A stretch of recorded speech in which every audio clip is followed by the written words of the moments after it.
الله الرحمن الرحيم وميدادك صدح قف وهوبية حلالي آقا مساعدك سلمان الفارسي سوجه دام بواك الميدكي ونوين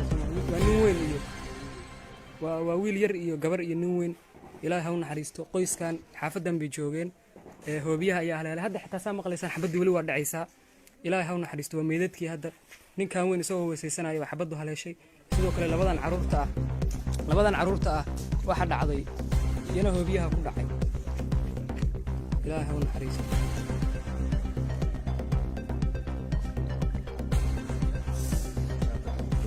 يا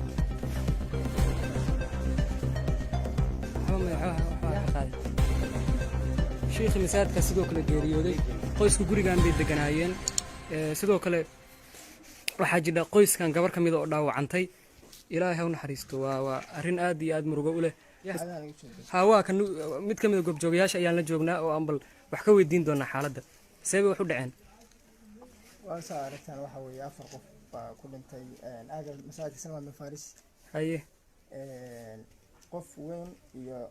laba qof oo ilma yar yar ah iyo ninka wadaada oo masaajidka Salman bin Faris sheekh masaajid qari goobtan buu sheekhu ku go'ay sawjeedan baciidan baan ku shugnay ilaahay ha u naxariisto sheekh Suudaani goobtan masaajidku ka soo baxay isagoo bartan jooga buu madfac ku dhacay wabiyuu ku dhacay bartan buu ku go'ay sheekhu kasta daawade la soco ku xidhnow beejka Facebook ee Dulmar Media fadlan daawade follow garayso beejka Facebook ee Dulmar Media siina leek garayso beejka si aad goor kasta halkan uga heshid warar iyo warbixin ku raali geliya waad mahadsan tahay ee goor kasta la soco ku xidhnow Dulmar Media waxa jira qoyskan gabar kamid oo dhaawacantay ilaahay ha u naxariisto waa arin aad iyo aad murugo u leh waa kan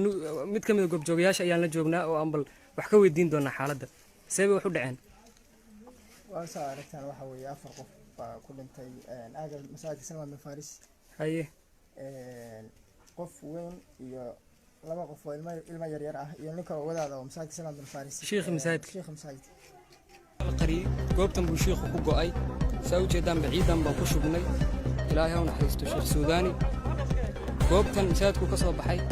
isagoo bartan jooga buu madfac ku dhacay wabiyuu ku dhacay bartan buu ku go'ay sheekhu kasta daawade la soco ku xidhnow beejka Facebook ee Dulmar Media fadlan daawade follow garayso beejka Facebook ee Dulmar Media siina leek garayso beejka si aad goor kasta halkan uga heshid warar iyo warbixin ku raali geliya waad mahadsan tahay ee goor kasta la soco ku xidhnow Dulmar Media